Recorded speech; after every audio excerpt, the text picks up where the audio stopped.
बहुत समय पहले की बात है। एक गांव में एक गरीब परिवार रहता था, जिसमें रामू अपनी पत्नी शोभा और बेटे मोहन के साथ बड़ी खुशी खुशी रहता था। रामू गांव के सरपंच के खेतों पर काम करता था। वह अपने काम के प्रति बहुत गंभीर था।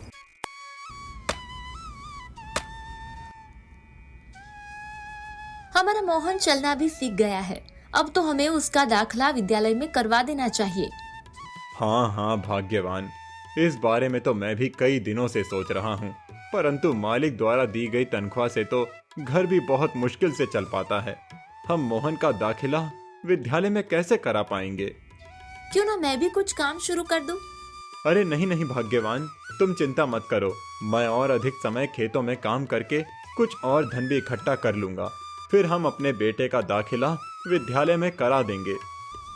ठीक है, अच्छा चलिए भोजन कर लीजिए, उसके बाद आपको सुबह जल्दी भी तो जाना है। इतना कहकर रामू और मोहन खाना खाकर सोने चले जाते हैं और शोभा सोचती है, मोहन के पिताजी ने तो मुझे कुछ काम शुरू करने से मना कर दिया, परंतु मैं कल उनसे फिर बात करूंगी। ये सब सोचते सोचते शोभा भी सोने चली जाती है और सुबह होते ही रामू हर रोज की तरह काम के लिए निकल जाता है।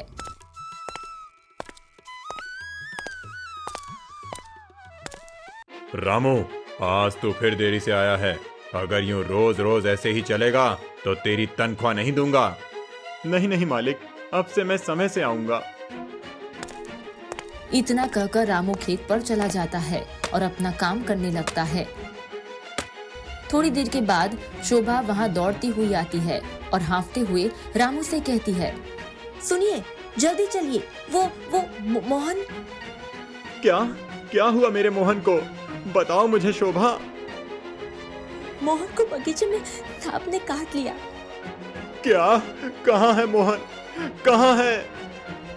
मोहन को मैं डॉक्टर राजेंद्र के पास छोड़ के आई हूँ, आप जल्दी चलिए। यह सुनकर रामू शोभा के साथ जाने लगता है कि तभी पीछे से जयदेव सिंह तेज आवाज में चिल्लाता है, ओ रामू, कहाँ जा रहा है? मालिक, मेरे बेटे को सांप ने काट लिया है, मैं वहीं जा रहा हूँ।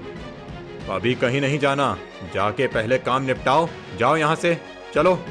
नहीं मालिक, कृपया अभी मुझे जाने दीजिए, मेरा वहाँ जाना बहुत जरूरी है। नहीं नहीं, शोभा को वहाँ जाने दे।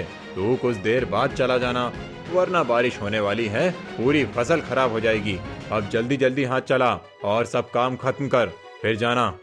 नहीं मालिक, अभी मुझे जाने दीजिए, मैं आपके आगे हाथ जोड़ता हूँ। मैंने एक बार कहा ना, कुछ देर बाद चले जाना। अगर अभी गया तो तेरी तनख्वाह नहीं दूंगा। मत देना तनख्वाह, मुझे वैसे भी तेरा काम नहीं करना, जा रहा हूँ मैं। रामू आक्रोश में आकर इतना कहता है और शोभा के साथ डॉक्टर राजेंद्र के पास चला जाता है। डॉक्टर साहब, अब मेरा मोहन कैसा है? अभी तो मैं कुछ कह नहीं सकता। अस्पताल लेकर आने में देरी होने की वजह से जहर पूरे शरीर में फैल गया है। पैर का जल्दी ही ऑपरेशन करना होगा। डॉक्टर साहब, आप ऑपरेशन कीजिए। हाँ, मैं ऑपरेशन की तैयारियां शुरू करता हूँ। आप पैसे जमा करा दीजिए। कितने पैसे चाहिए होंगे डॉक्टर साहब? अभी तो केवल ऑपरेशन के 10,000 रुपए जमा करा दीजिए। डॉक्टर साहब, मैं गरीब मजदूर, इतने पैसे कहाँ से लाऊंगा? कुछ रहम कीजिए साहब। क्षमा कीजिए, पर मैं इसमें कुछ नहीं कर सकता। इतना कहकर डॉक्टर वहाँ से चला जाता है और रामू मन ही मन रोता है। क्या हुआ जी, डॉक्टर ने क्या कहा? डॉक्टर ने ऑपरेशन करने को कहा है, 10,000 रुपए मांगे हैं। 10,000? हम इतने पैसे कहाँ से लाएंगे? मालिक से, और कहाँ से? सुबह की घटना के बाद क्या आपको लगता है कि वे आपको पैसे देंगे? हाँ, वो देंगे। अगर नहीं दिए तो? क्यों नहीं देंगे? मैं उनसे कोई भीख थोड़ी मांग रहा हूँ, वो मेरे हक के पैसे हैं, मैं वही मांग रहा हूँ। कुछ पैसे मालिक से मिल जाएंगे और कुछ पैसे मैं अपनी साइकिल बेचकर ले आऊंगा। आखिर और कोई चारा भी तो नहीं है हमारे पास। अगर उन्होंने पैसे नहीं दिए तो हम वो हार बेच देंगे। जो आपने हमारी शादी में खरीदा था। नहीं नहीं, हम वो हार नहीं बेचेंगे। मैंने जीवन भर में केवल वही हार तो तुम्हें दिया है। तुम परेशान मत हो, मैं पैसे लेकर ही वापस आऊंगा। इतना कहकर रामू सरपंच के घर चला जाता है। मालिक, मुझे माफ कर दीजिए। सुबह मैंने आक्रोश में आकर कुछ ज्यादा ही बोल दिया था।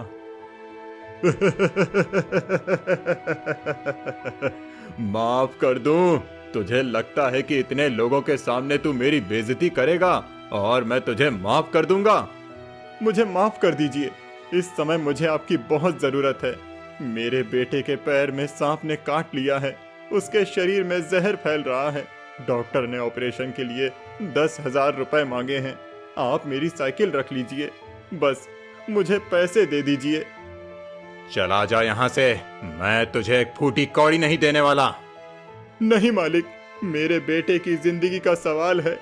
अगर आप मुझे यहाँ से खाली हाथ भेजेंगे तो मैं पैसे कहाँ से लाऊंगा?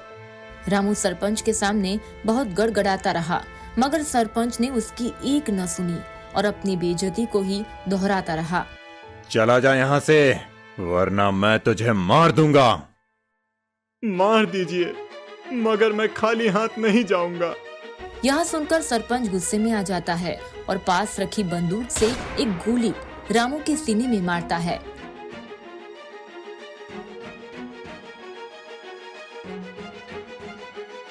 काफी देर इंतजार करने के बाद जब रामू पैसे लेकर नहीं लौटा तो शोभा को कुछ अनहोनी सी महसूस हुई और खुद सरपंच के घर पहुंच जाती है और रामू को मरा हुआ देखकर शोभा बेहोश हो जाती है।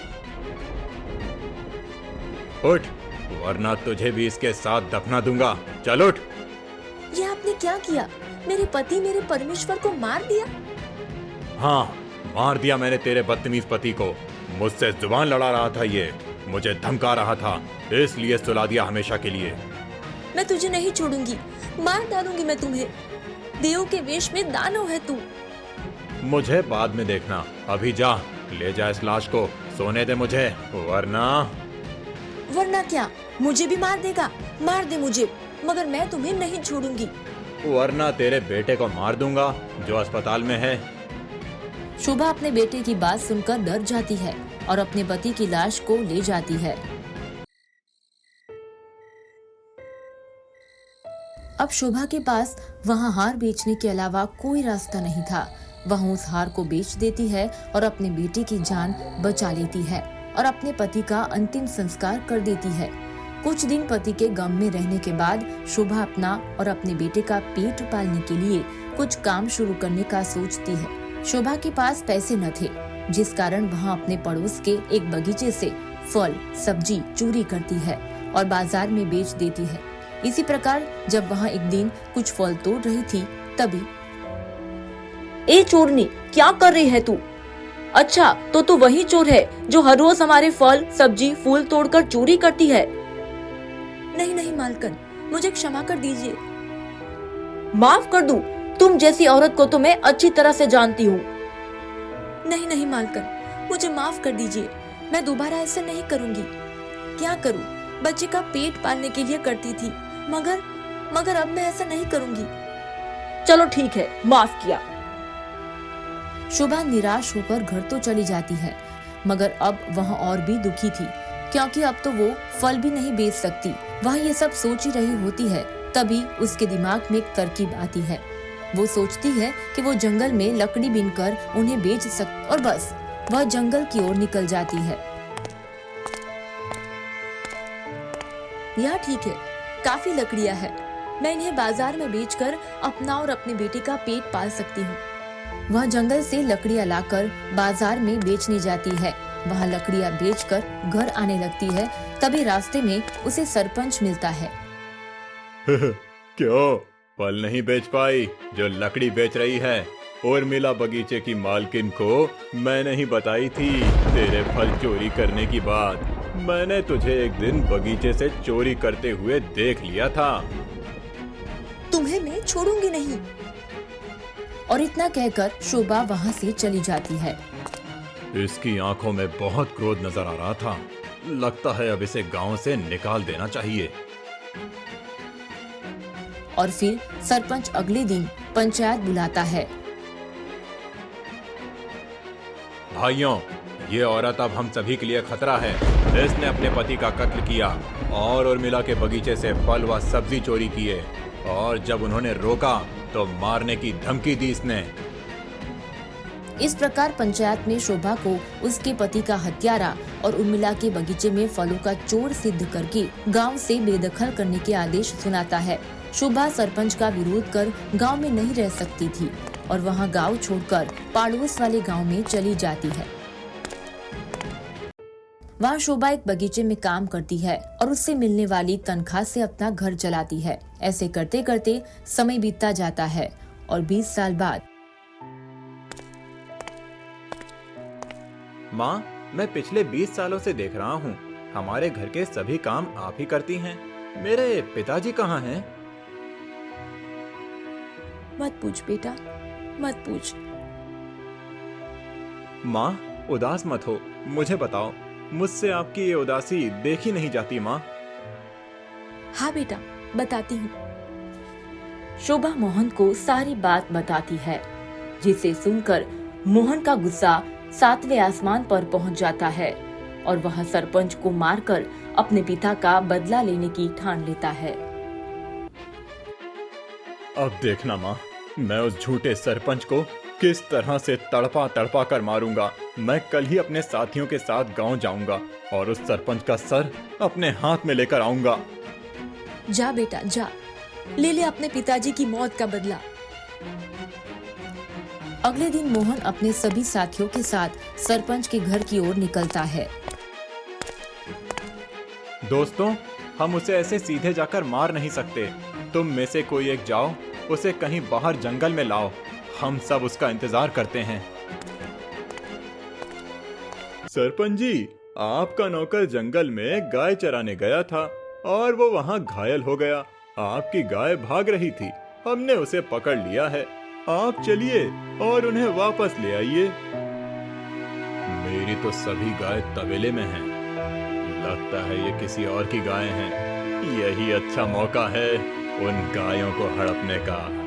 सरपंच गाय को हड़पने के लालच में गौरव के साथ जंगल चल देता है। जंगल पहुंचकर गौरव सटी से इशारा करता है और चारों ओर से मोहन के दोस्त सरपंच को घेर लेते हैं। कौन हो तुम लोग? भागो यहाँ से, एक एक को मार डालूंगा वरना सरपंच हूँ मैं। ओ जयदेव सिंह, अब भागेगा तो तू, वो भी अपनी जान की भीख मांगते मांगते। चल बच्चे, हट मेरे सामने से। लगता है तूने मुझे पहचाना नहीं। आज से 20 साल पहले तूने जिसे मारा था उसी रामू का बेटा हूँ मैं। अच्छा, तो तू उस रामू का बेटा है।